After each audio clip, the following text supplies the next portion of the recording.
좋은 아침입니다. 오늘은 베드로전서 2장 4절부터 10절까지 있는 말씀 함께 생각해 보려고 합니다.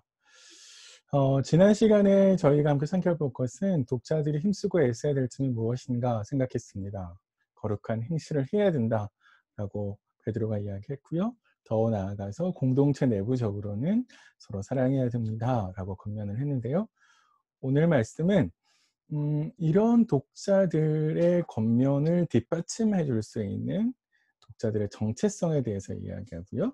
또 그 정체성에 따라서 무엇을 해야 되는지 다시 한번 독자들이 가져야 될 사명에 대해서 짧게 이야기하고 있습니다. 자, 그래서 하나씩 좀 살펴보면요. 첫 번째 독자들의 정체성은 베드로가 신령한 집이라고 이야기를 합니다. 특별히 이 신령한 집이라고 하는 표현은 하나님 앞에서 독자들이 가지고 있는 정체성이라고 이야기할 수 있는데요. 베드로가 신령한 돌이신 예수 그리스도로 말미암아 독자들이 그 신령한 돌 위에 지어지는 신령한 집이라고 독자들의 정체성을 이야기합니다.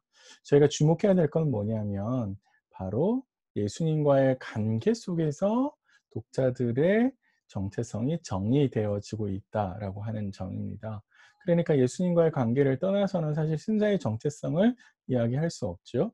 하나님과의 관계를 떠나서는 신자의 정체성을 바르게 이해할 수 없다라고 하는 점을 명확하게 우리에게 보여줍니다.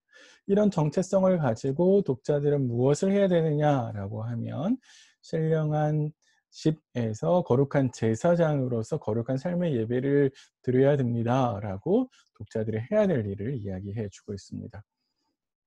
거룩한 삶이라고 하는 것은 사실 하나님이 받으시는 신령한 제사를 이야기하고요. 그 신령한 제사라고 하는 것을 좀 더 쉽게 이야기하면 바울의 표현을 빌면 거룩한 제사, 거룩한 삶의 제사라고 이야기할 수 있고 결국 그것은 거룩한 삶을 살아가면서 하나님을 예배하는 일이라고 이야기할 수 있습니다. 독자들의 이런 정체성 그리고 소명을 가지고 우리가 생각해야 될 부분은 뭐냐면 사실 우리 공동체는 하나님 앞에서 신령한 집이 되어가고 있을까? 이렇게 좀 생각해 볼 수 있을 것 같습니다. 베드로가 독자들을 향해서 여러분은 신령한 집입니다 라고 이야기를 했는데요. 신령한 집이라고 하는 것은 성령께서 거주하시는 성전이라고 이야기할 수 있는 것이고 그런 점에서 우리 공동체는 하나님의 말씀이 기준이 되어서 거룩한 모습으로 거룩한 공동체가 되어가고 있는가 그런 점에 있어서 혹 우리가 아직까지 해결하지 못하는 그런 점은 무엇인가 한번 생각해 볼 수 있을 것 같고요. 개인적으로 보면 성도의 정체성을 계속해서 이야기하고 있는데 주님 앞에서 나라고 하는 사람의 정체성은 무엇일까 한번 좀 생각해 보셨으면 좋을 것 같습니다. 나는 주님 앞에서 어떤 사람인가? 하나님은 나를 어떤 모습으로 부르셨고 또 어떤 역할을 감당하기를 원하실까? 한번 생각해 보셨으면 좋겠습니다. 정체성이 중요한 이유는 뭐냐면요. 이 정체성을 제대로 인식하지 못하고 각인하지 못하고 그것을 충분히 내면화시키지 못하면 계속해서 글러 넘어오는 유혹들에 넘어질 수도 있고 또 세상의 압력으로부터 타협할 수도 있을 것 같거든요.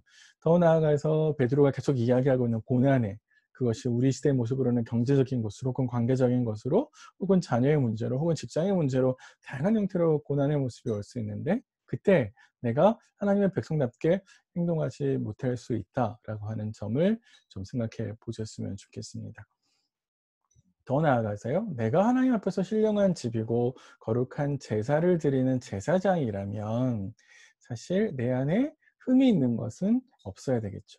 하나님 앞에서 드릴 수 있는 제사나 예배는 흠이 있으면 안 되거든요.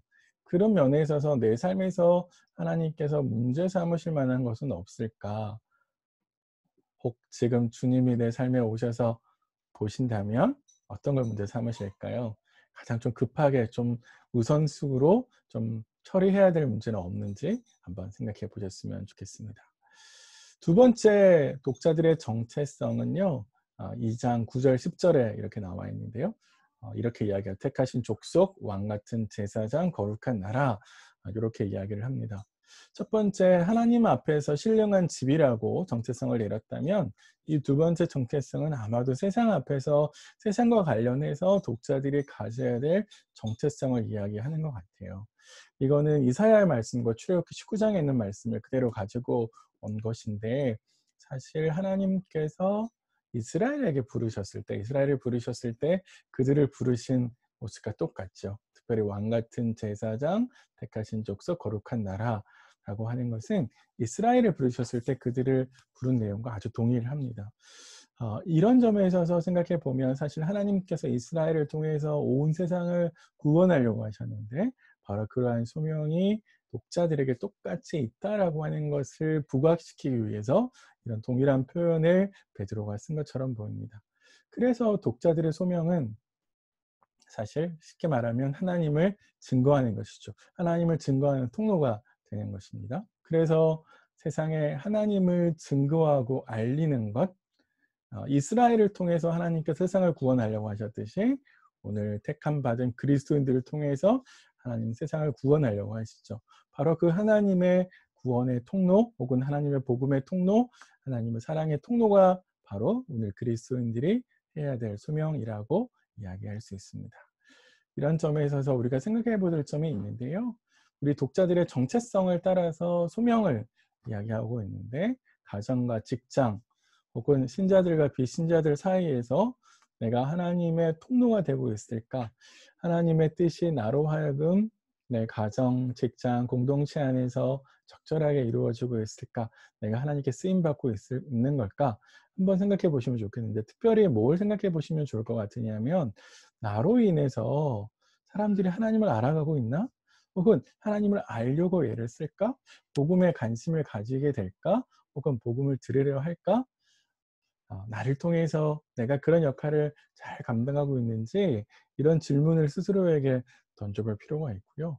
혹 그러지 않기를 바라지만 오히려 나로 인해서 하나님을 더 멀리하고 나로 인해서 복음을 더 무관심해지면서 절대로 교회 안 가라고 하는 반응을 이끌어내는 모습이 나에게 있다면, 사실 내가 나의 정체성을 제대로 인식하지 못한 것이고, 정체성을 인식하지 못했기 때문에 하나님 앞에서 나의 소명을 제대로 인식하지 못했다라고 볼 수 있습니다. 오늘은 베드로전서 2장 4절부터 10절까지 이렇게 두 가지 큰 독자들의 정체성, 그리고 그 정체성에 따른 소명에 대해서 같이 생각해 보았는데요. 오늘 하나님께서 내게 주신 그리스도인으로서의 정체성, 그리고 그리스도인으로서 내가 마땅히 해야 될 일을 생각하시면서 오늘 하루 또 복된 하루가 되셨으면 좋겠습니다. 저는 다음 주 월요일 아침에 또 베드로 전서의 말씀을 가지고 함께 살펴보겠습니다. 감사합니다.